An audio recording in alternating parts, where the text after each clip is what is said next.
Timur Tengah punya minyak, dan Cina punya logam tanah jarang. Kata-kata penuh nubuat ini diucapkan Deng Xiaoping saat berkunjung ke Mongolia 32 tahun lalu, saat belum ada yang bermimpi tentang iPhone atau produksi jutaan kendaraan listrik. Visi Deng, bukan untuk pertama kalinya, menjadi kenyataan yang memberi penerusnya alat pengaruh yang kuat. Pada tahun 2025, Tiongkok menguasai lebih dari 90% pemurnian unsur tanah jarang global. Sekelompok 17 logam dengan nama yang terdengar seperti diambil dari buku kimia, neodymium, dysprosium, terbium, samarium. Unsur-unsur sederhana ini adalah kunci dominasi teknologi global. Itulah sebabnya ketika Donald Trump mengumumkan perang dagang dengan China, Xi Jinping mengeluarkan senjata terkuatnya, kendali atas mineral-mineral penting yang strategis ini. Satu embargo Cina saja sudah cukup untuk membuat militer Amerika tidak memiliki mineral-mineral yang penting untuk memproduksi pesawat tempur F-35, pesawat tanpa awak Predator, bom pintar JDAM, atau rudal Tomahawk. Senjata ekonomi Cina terbukti lebih berbahaya daripada rudal balistik.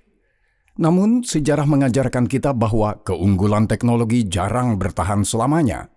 Hanya 20 tahun yang lalu, Amerika Serikat adalah importir minyak terbesar di dunia yang bergantung pada keinginan negara-negara Teluk Persia. Berkat revolusi serpih, dalam 10 tahun mereka menjadi produsen minyak terbesar. Apakah skenario serupa sedang menanti pasar unsur tanah jarang? Dari endapan di Wyoming yang menjanjikan kekayaan yang melebihi sumber daya Tiongkok, hingga abu batu bara di Mobile, Alabama, hingga pemurnian limbah pertambangan di Exeter, New Hampshire, kemajuan teknologi memberi harapan bagi warga Amerika untuk mengubah lapangan permainan. Ditambah lagi dengan perjanjian strategis dengan Ukraina dan Republik Demokratik Kongo atau keinginan untuk menguasai Greenland, serangan balik Amerika semakin gencar. Tidak mengherankan, karena taruhan dalam permainan hebat ini bukan hanya triliunan dolar. Ini adalah pertarungan untuk masa depan rantai pasokan global, kemandirian teknologi, dan akhirnya, untuk siapa yang akan menguasai dunia di abad ke-21. Selamat datang di 20th Report.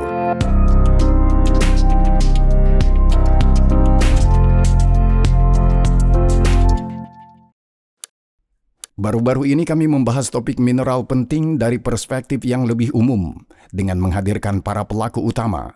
Jika Anda belum melihat materi tersebut dapat menjadi pengantar yang baik untuk episode ini. Sekarang kita akan melihat bagaimana isu mineral penting dan unsur tanah jarang menentukan langkah negara-negara besar dan bagaimana salah satu dari mereka mencoba melepaskan diri dari pengepungan musuhnya. Sementara itu, sejarah menyajikan kita dengan analogi yang menarik. Kami ingin membuat kesepakatan dengan Ukraina, di mana mereka akan mengamankan apa yang kami berikan kepada mereka dengan tanah jarang dan hal-hal lainnya. Donald Trump menjelaskan kepada wartawan selama konferensi pers di Ruang Oval pada awal Februari 2025. Presiden Amerika Serikat berhasil mencapai tujuan ini pada 1 Mei 2025 ketika kedua negara membentuk dana investasi bersama yang salah satu tugasnya adalah mengelola eksploitasi 57 deposit bahan baku berharga termasuk tanah jarang di Ukraina. Masalah yang sama dibahas dalam sebuah unggahan yang diunggah Presiden Amerika Serikat di platform media sosial miliknya, Truth Social, pada akhir Desember 2024. Trump mengumumkan, demi keamanan nasional dan kebebasan di seluruh dunia, Amerika Serikat merasa bahwa kepemilikan dan kendali atas Greenland merupakan kebutuhan mutlak. Bukan rahasia lagi bagi siapapun bahwa di luar lokasi strategis Greenland di pintu masuk Samudra Arktik, yang sama pentingnya adalah endapan mineral yang sangat kaya yang ditemukan di sana, termasuk unsur tanah jarang, yang umumnya dikenal sebagai logam tanah jarang atau tanah jarang. Namun, antara keinginan untuk mengambil alih kendali dan dimulainya eksploitasi sumber daya yang penting secara strategis tersebut, tahun-tahun harus berlalu. Sementara itu, berbagai peristiwa terus bertambah cepat dari minggu ke minggu. Awalnya, hal ini disebabkan oleh Donald Trump. Sejak awal masa jabatannya di Gedung Putih, Presiden baru mengumumkan bahwa 2 April 2025 akan menjadi Hari Pembebasan Amerika. Dengan ini, ia bermaksud membebaskan Amerika dari penindasan ekonomi negara-negara yang mendapatkan keuntungan besar dari perdagangan dengan Amerika Serikat, berkat mempertahankan neraca perdagangan yang positif. Hal ini berlaku di hampir semua negara di dunia, tetapi khususnya di Tiongkok. Dengan menjual produk mereka kepada konsumen di Amerika Serikat, Tiongkok mencapai rekor surplus ekspor sebesar 295 miliar dolar pada tahun 2024, terus mendapatkan keuntungan dari globalisasi dan mengambil alih peran pabrik dunia dari Amerika Serikat. Akibatnya, kerajaan tengah telah tumbuh selama 1/4 abad menjadi pesaing utama Amerika Serikat di papan catur global, memperoleh keuntungan dalam langkah-langkah berturut-turut. Itulah sebabnya Trump memutuskan untuk memukul mereka dengan paling keras. Maka Presiden Amerika Serikat dengan cepat menangguhkan tarif yang diberlakukan selama 90 hari untuk semua negara. Tetapi ia tidak melakukannya untuk China, yang tarifnya malah meningkat lebih tinggi lagi, hingga ke tingkat astronomis 145% yang ditanggapi Beijing secara simetris. Namun China yang memutuskan, yaitu unsur tanah jarang. Setelah hanya 2 hari, otoritas Tiongkok berhenti menanggapi tawaran tarif Amerika dengan tarif semata dan mengalihkan permainan ke bidang baru, bidang di mana Beijing memegang semua kartu terkuat. Dalam pengumuman pada tanggal 4 April, Kementerian Perdagangan Tiongkok menginformasikan tentang penerapan kontrol ekspor yang ketat pada 7 elemen tanah jarang dan magnet neodymium yang merupakan komponen penting dalam produk industri pertahanan, energi, dan otomotif. Beijing mengumumkan penerapan kontrol pada Jumat malam sebagai bagian dari paket tarif dan pembatasan yang lebih luas lagi bagi perusahaan sebagai tanggapan atas keputusan Trump. Reuters melaporkan. Apa yang dilakukan China merupakan peringatan yang sangat jelas bahwa jika mereka mau, mereka dapat memberikan pukulan yang sangat menyakitkan bagi Amerika Serikat. Mirip dengan negara-negara barat lainnya yang akan berpihak pada Washington. Sistem kontrol ekspor yang diperkenalkan tersebut menyangkut, seperti yang telah disebutkan tadi, 7 dari kumpulan 17 unsur tanah jarang, yaitu samarium, gadolinium, terbium, dysprosium, lutetium, scandium, dan yttrium. Dalam kasus mereka, seperti halnya magnet, setiap perusahaan yang melakukan pembelian di Tiongkok dipaksa untuk mengajukan lisensi ekspor khusus yang dikeluarkan oleh Kementerian Perdagangan Tiongkok. Ini berarti akan terjadi gangguan pasokan hingga sistem perizinan diterapkan. Selain itu, Tiongkok menempatkan 16 perusahaan Amerika dari industri pertahanan dan penerbangan pada daftar kontrol khusus. Ini berarti bahwa penerbitan lisensi akan menjadi sangat dipertanyakan. Pada saat yang sama, semua importir lainnya tidak dapat merasa aman karena dimasukkan ke dalam daftar kontrol dan kemudian dicabut lisensinya sepenuhnya merupakan keputusan yang bersifat diskresioner. Hal ini diputuskan sepenuhnya oleh Kementerian Perdagangan Tiongkok yang melaksanakan perintah dari Presiden Xi. Tiongkok dapat menggunakan alat baru ini jika ingin memaksa suatu negara untuk berpihak pada Tiongkok dan menentang Amerika Serikat. Seberapa efektif hal ini dapat dibuktikan oleh beberapa fakta. Saat ini, Tiongkok mendominasi ekstraksi unsur tanah jarang secara global dan telah menjadi perusahaan monopoli dalam hal pemurniannya, yaitu proses pemisahannya dari mineral lain. Selain itu, memiliki kilang terbukti lebih penting daripada mengendalikan endapan, mirip dengan kasus minyak.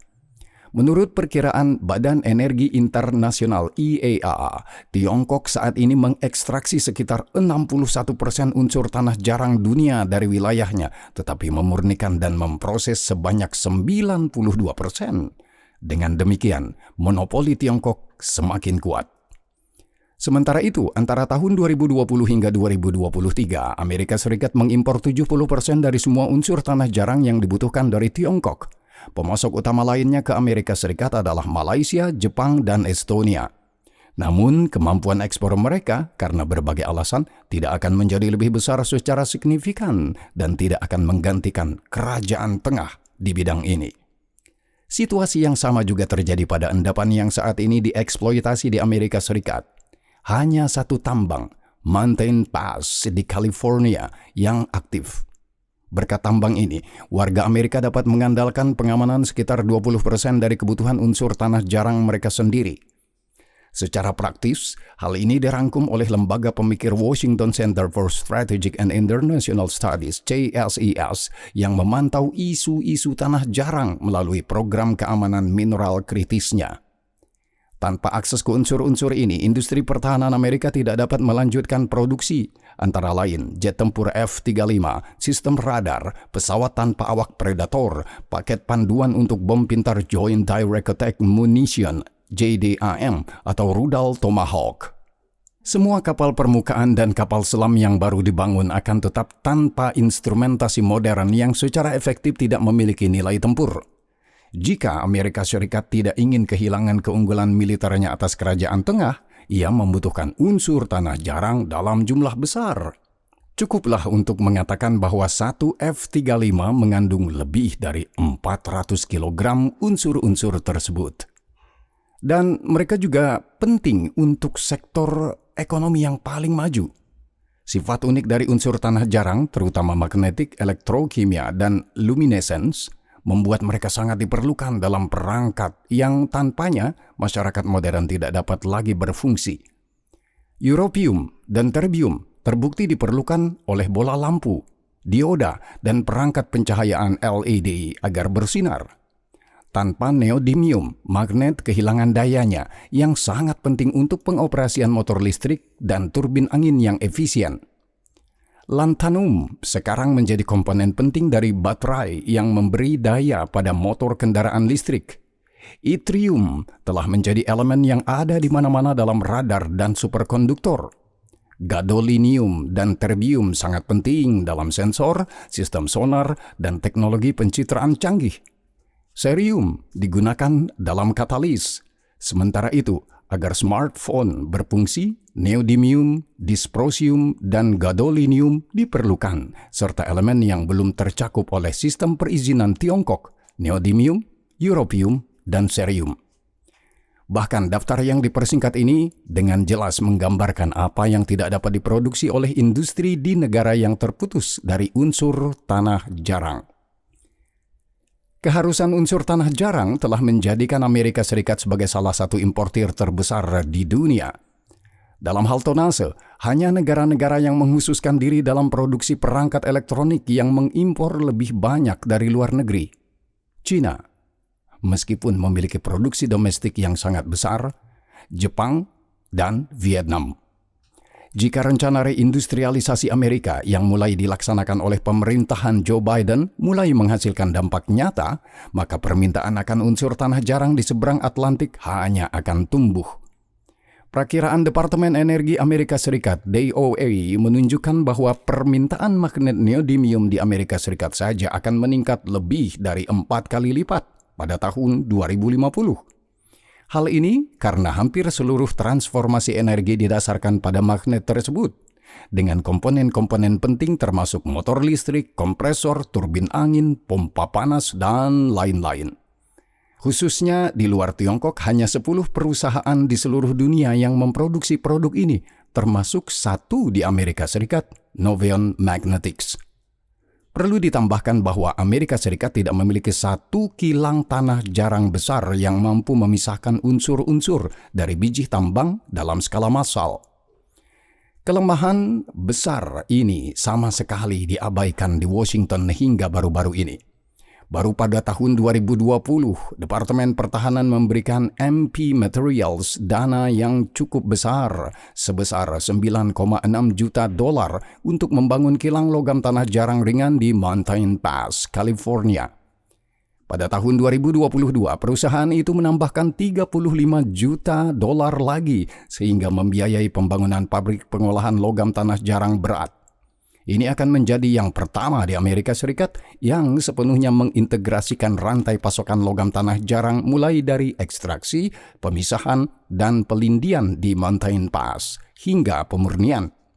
Ini akan memberikan peluang untuk meningkatkan produksi antara lain magnet neodymium yang ekspornya telah ditetapkan oleh otoritas Tiongkok di bawah sistem perizinan pada tanggal 4 April. Namun semua ini masih menjadi prospek untuk masa depan yang dekat atau jauh. Saat ini, Beijing yang mengetahui kartu-kartu kuatnya memberitahu Trump bahwa untuk menerima persetujuan Tiongkok untuk berunding, ia harus terlebih dahulu menghapus semua tarif yang dikenakan secara sepihak. Dengan demikian, Tiongkok mengirimkan lebih banyak sinyal bahwa ia merasa bahwa jika terjadi eskalasi perang dagang, ia akan memiliki keuntungan. Dan fakta bahwa berkat logam tanah jarang, ia mampu menyerang dengan menyakitkan. Antara lain, industri pertahanan dan penerbangan Amerika tentu saja memperkuat kepercayaan diri otoritas komunis. Selain itu, di masa depan yang agak jauh, ini dapat diterjemahkan menjadi keuntungan tidak hanya ekonomi, tetapi juga militer. Amerika Serikat sudah tertinggal dalam hal pembuatan teknologi pertahanan ini. Tiongkok dengan cepat memperluas produksi amunisinya dan memperoleh sistem dan peralatan persenjataan canggih dengan kecepatan 5 hingga 6 kali lebih cepat daripada Amerika Serikat.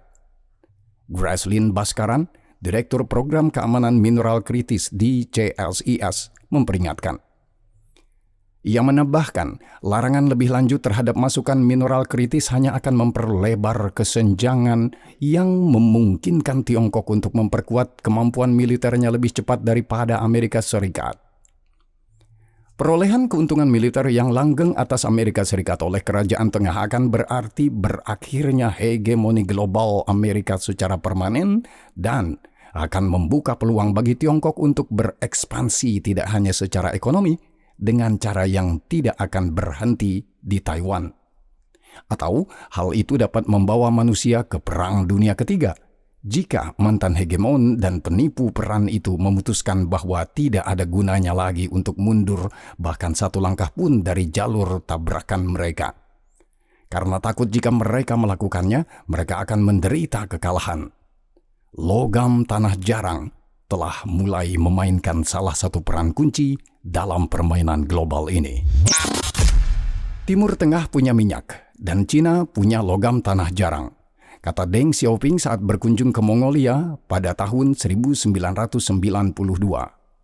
Pemimpin Republik Rakyat Cina saat itu mirip dengan reformasi ekonomi yang ia tetapkan untuk negaranya yang miskin, terbukti sebagai seorang visioner yang cemerlang.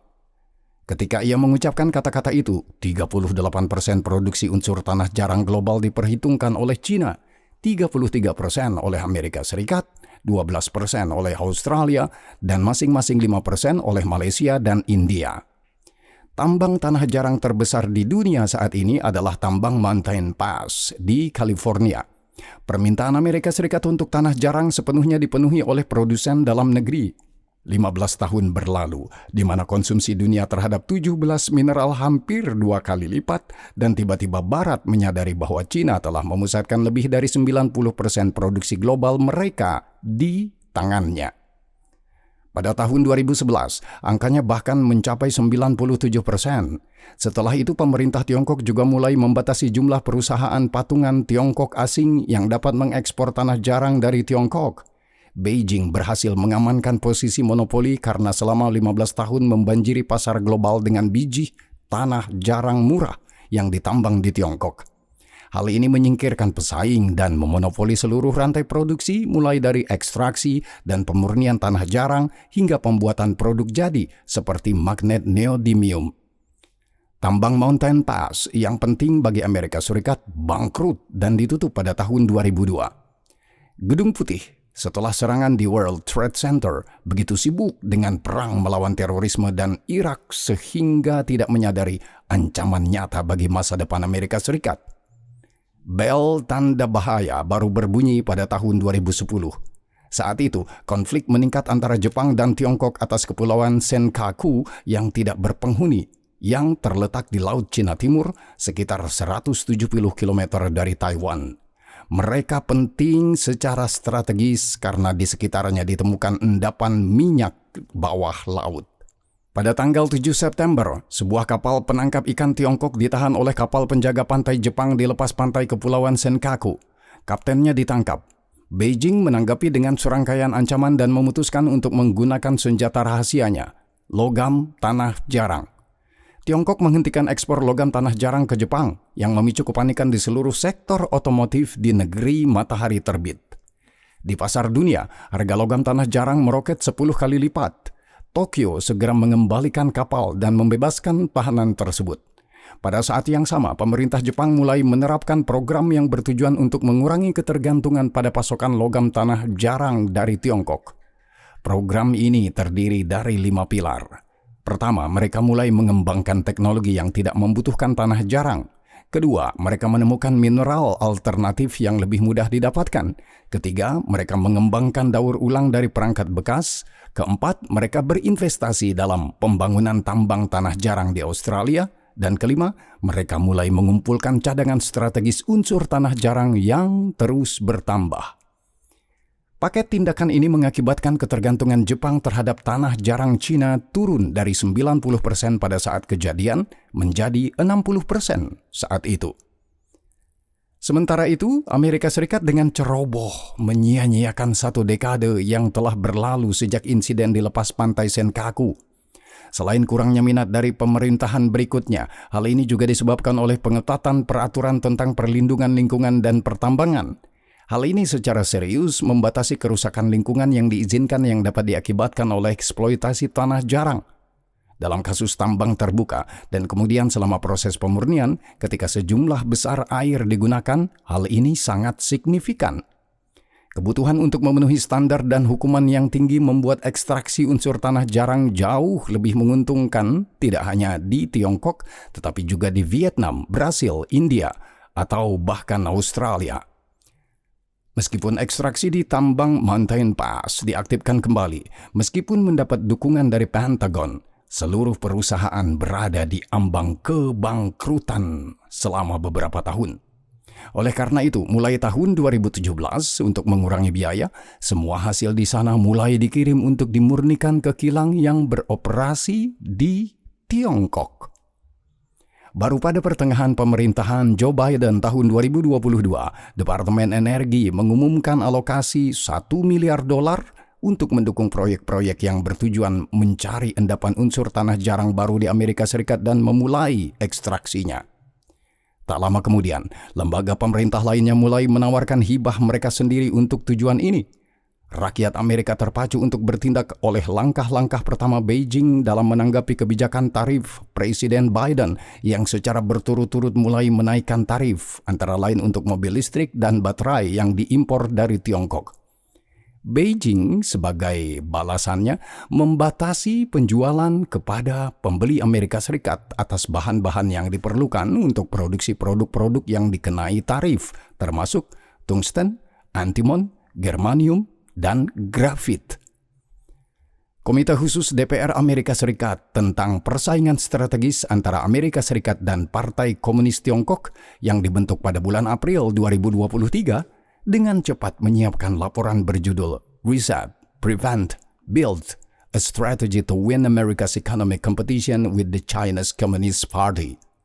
Laporan tersebut merekomendasikan antara lain agar Kongres mendorong produksi magnet, sementara seluruh sistem insentif harus didasarkan pada tarif, keringanan pajak untuk perusahaan pertambangan dan produsen di Amerika Serikat, dan dukungan pemerintah. Tindakan yang diambil selama masa Biden, meskipun tertunda cukup lama, mulai membuahkan hasil pertama. Perusahaan pertambangan Neocorp tengah bersiap membangun tambang di tenggara Nebraska dekat Elk Creek.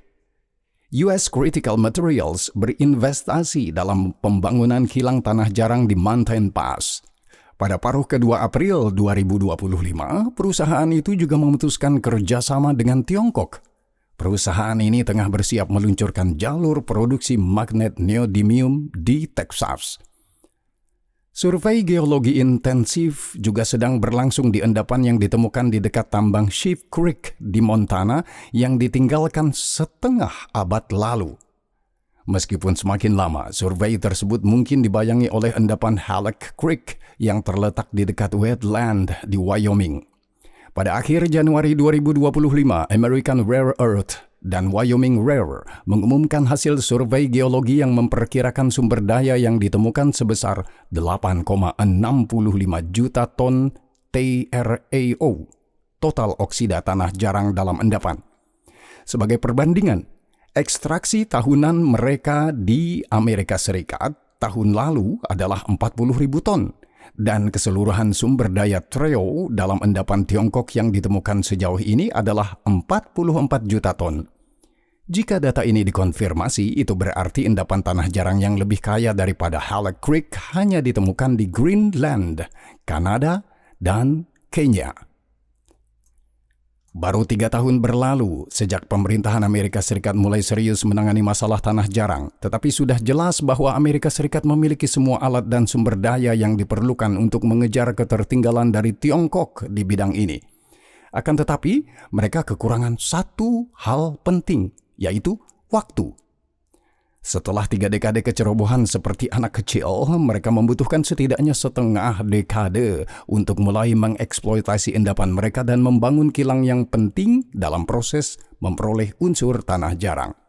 Oleh karena itu, hingga saat ini Amerika Serikat sama sekali tidak siap untuk meningkatkan perang dagang.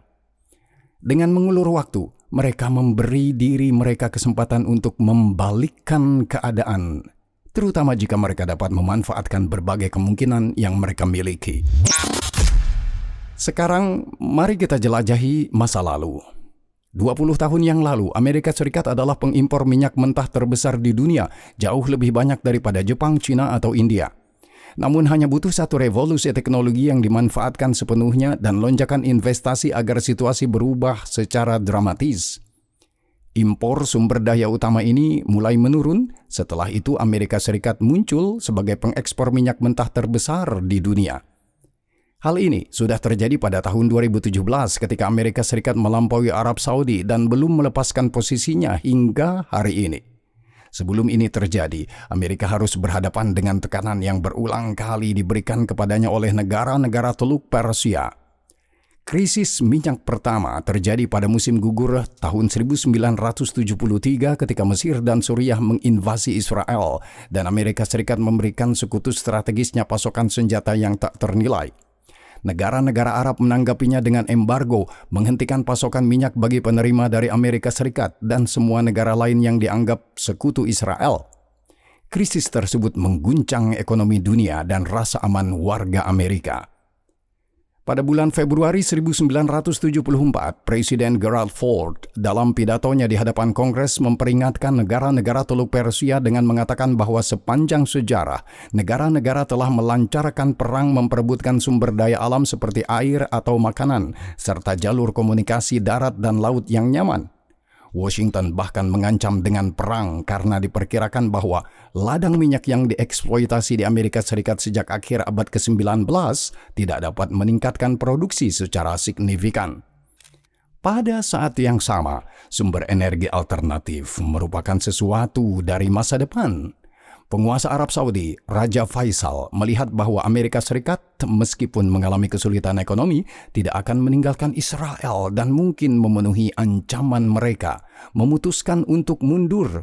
Dan pada tanggal 18 Maret 1974, negara-negara Arab atas inisiatifnya mencabut embargo. Sementara itu, Amerika Serikat memutuskan dengan tepat untuk melawan orang-orang Arab dengan memperkuat hubungan dengan Iran.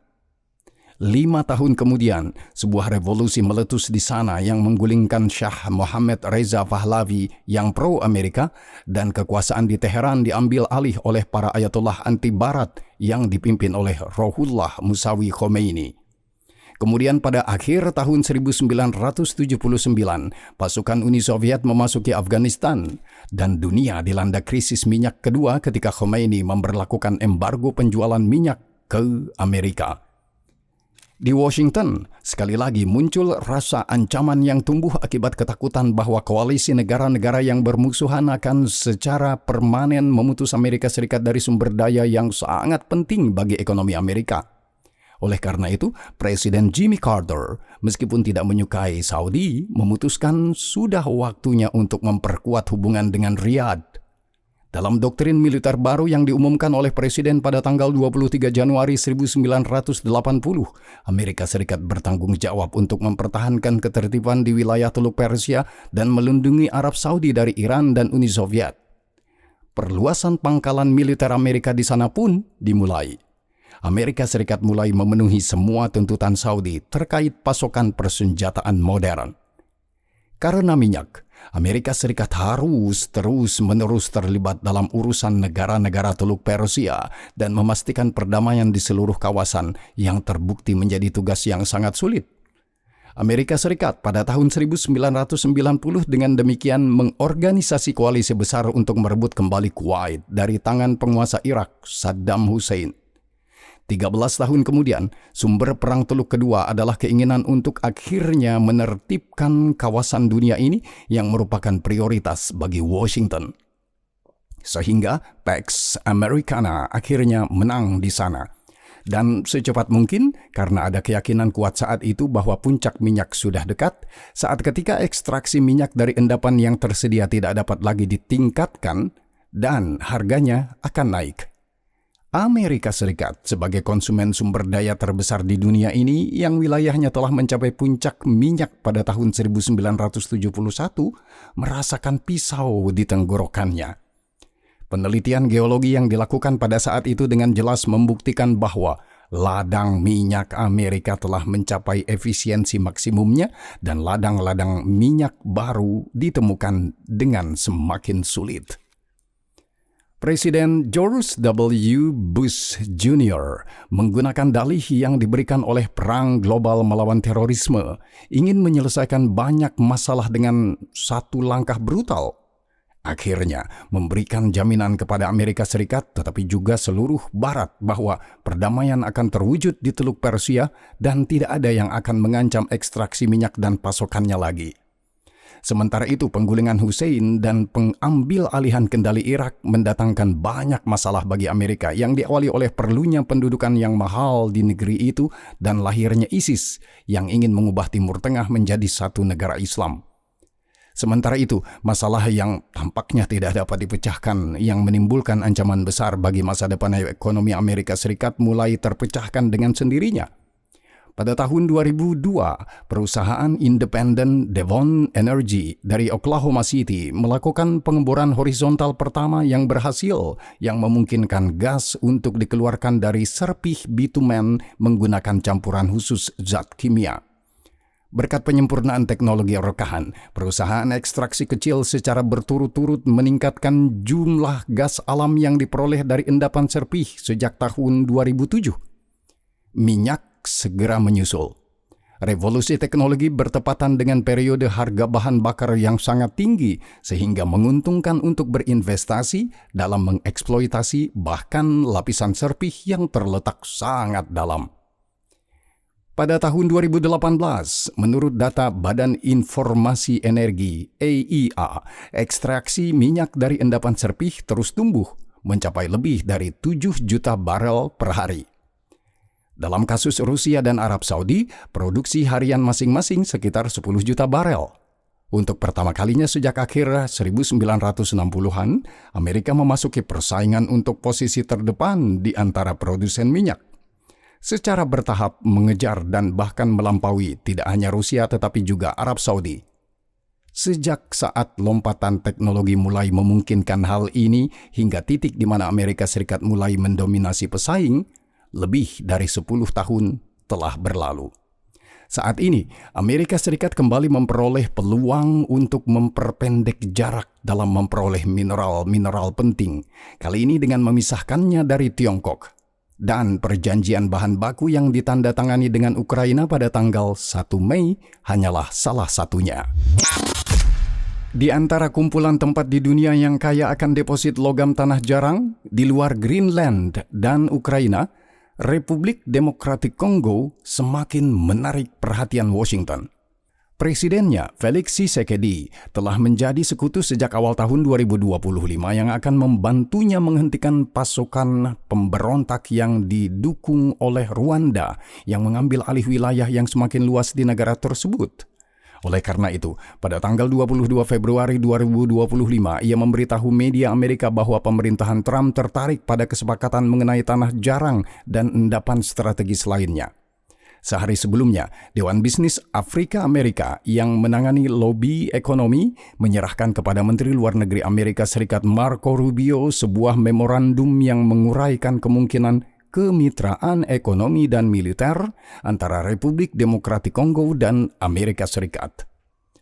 Meskipun Donald Trump berupaya mengurangi kehadiran Amerika di Afrika, Felix Tshisekedi berhasil menyentuh hati pemimpin Amerika itu dengan sempurna. Seorang utusan khusus Gedung Putih, pengusaha Lebanon, Massad Fares Boulos, yang sangat mengenal Afrika, pergi ke Rwanda.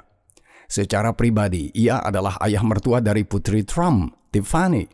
Setelah itu, pada tanggal 8 April, ia menyuruhkan pernyataan resminya kepada pemimpin Rwanda, Paul Kagame, untuk berhenti mendukung para partisan dari gerakan M23 yang memaksa mereka untuk meletakkan senjata, mengancam ketidaksenangan Amerika Serikat jika Rwanda mengabaikan permintaan ini. 2 minggu kemudian, perusahaan rintisan pertambangan Cobalt Metals yang menghususkan diri dalam eksplorasi dan ekstraksi bahan baku penting termasuk unsur tanah jarang mengumumkan bahwa mereka telah memulai persiapan untuk eksplorasi endapan di Kongo.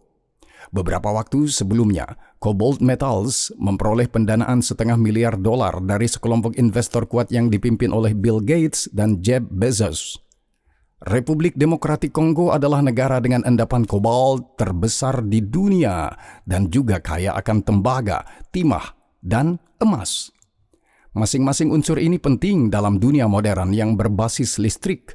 Selain itu, ada tanah jarang Kongo yang kelimpahannya belum diperkirakan tetapi mulai terbentuk menjadi salah satu endapan terkaya di dunia. Dengan demikian, banyak yang menunjukkan bahwa Amerika Serikat tidak akan menyerah pada Kongo. Namun, ini berarti terlibat dalam upaya untuk menjamin stabilitas negara yang terjerumus dalam perang saudara dan berjuang melawan negara tetangga yang agresif. Dalam jangka panjang, ini menandakan masalah yang bahkan lebih besar daripada yang menyertai pengambil alihan Greenland dan kemungkinan ekstraksi tanah jarang di Ukraina. Terlebih lagi, orang Amerika di lokasi akan dipaksa untuk bersaing dengan orang Cina yang sudah bercokol dengan kuat di Kongo, yang baru-baru ini kita bahas dalam episode Peta Baru Mineral Penting. Namun, bagaimana jika ini adalah masalah yang dapat diselesaikan dengan sendirinya, asalkan mendapat perhatian yang cukup dalam bentuk pendanaan dan minat dari komunitas ilmiah? Sama seperti dalam kasus minyak, karena selain menemukan endapan baru yang sangat kaya, teknologi yang mengubah aturan permainan juga mulai muncul seolah-olah sudah siap. Masalah ini sudah menarik perhatian setahun yang lalu dalam MIT Technology Review yang terbit 2 bulanan dan terkenal. Di Amerika Serikat telah terjadi ledakan perusahaan rintisan yang mengembangkan metode untuk memperoleh unsur tanah jarang dalam skala besar dari sumber-sumber yang umum tersedia. Yang pertama dalam daftar adalah endapan abu batu bara yang dibanjiri air yang terkumpul setelah pembakaran batu bara selama puluhan tahun oleh pembangkit listrik, pabrik peleburan, dan semua jenis konsumen mineral ini. Di seluruh Amerika Serikat terdapat lebih dari 1.000 kolam abu batu bara yang sebagian besar tersebar di bagian timur negara tersebut. Salah satu fasilitas terbesar, Plant Barry di Mobile County, Alabama, menampung lebih dari 21 juta ton abu yang tersebar di area seluas 600 hektar. Demikian laporan MIT Technology Review. Rivalia Chemical Co. saat ini tengah menerapkan teknologi yang dipatenkan oleh Dr. Laura Stoy untuk membersihkan unsur tanah jarang dari abu batu bara menggunakan garam. Sumber unsur tanah jarang yang tidak konvensional lainnya adalah limbah pertambangan. Phoenix Tailings telah mengembangkan teknologi yang memungkinkan pemurniannya. Setelah memperoleh lebih dari $76 juta dari investor, termasuk Builders Vision dan Yamaha Motor, saat ini sedang membangun kilang pertamanya di Exeter, New Hampshire. Kapasitas awalnya direncanakan sebesar 200 metrik ton unsur tanah jarang per tahun. Pabrik akan mulai mengirimkannya ke pelanggan paling cepat pada tahun 2026. Sementara itu, Noveon Magnetics telah berfokus pada penyempurnaan daur ulang dan pemulihan unsur tanah jarang dari perangkat bekas, terutama dari magnet neodymium. Permainan ini sepadan dengan usaha yang dilakukan, mengingat masing-masing mengandung sebagian besar dari 17 unsur yang dicari, dan dalam kasus magnet jenis NdFeB, logam tanah jarang merupakan sebanyak 33% dari beratnya. Ketiga jalur yang disebutkan untuk mengurangi defisit Amerika Serikat dalam akses ke tanah jarang secara tidak konvensional sangat menjanjikan. Selain itu, jalur tersebut mungkin terbukti lebih cepat dan lebih mudah diterapkan daripada mengeksploitasi endapan di Greenland atau Kongo. Jalur tersebut juga semakin diminati, terutama karena diperkirakan bahwa abu batu bara yang tersedia di Amerika Serikat sendiri mengandung sebanyak 11 juta ton unsur tanah jarang. Angka ini mengesankan jika kita mengingat bahwa setahun yang lalu keseluruhan sumber daya tanah jarang yang secara resmi dimiliki oleh Amerika Serikat ditetapkan hanya sebesar 1,8 juta ton. Dengan demikian, banyak hal menunjukkan bahwa Amerika sudah berada di sekitar titik balik. Sangat mirip dengan apa yang terjadi pada tahun 2002 ketika Devon Energy mengekstraksi gas pertama dari endapan Serpih. Mungkin mereka bahkan lebih maju. Namun, mereka masih belum mampu untuk segera dan dalam skala penuh melancarkan perang dagang dengan China. Oleh karena itu, tidak mengherankan bahwa Trump dengan sangat cepat memutuskan gencatan senjata dalam perang tarif dengan Beijing. Dan pada tanggal 11 Mei, Amerika Serikat dan China sepakat untuk mengurangi tarif yang dikenakan bersama untuk jangka waktu 90 hari. Ini akan menurunkan tarif Amerika atas impor dari China menjadi 30%, dan tarif China atas impor dari Amerika Serikat akan dikurangi menjadi 10%. Saat ini, Xi Jinping memiliki keunggulan atas Trump dalam elemen yang penting bagi ekonomi dunia ini. Namun, dalam beberapa tahun, ia mungkin kehilangan pengaruh ini. Jika Amerika Serikat mencapai swasembada dalam tanah jarang, mirip dengan apa yang terjadi dengan hidrokarbon, maka hegemon akan mendapatkan kembali kekuatannya dan pemerasan Cina akan terbukti tidak ada gunanya.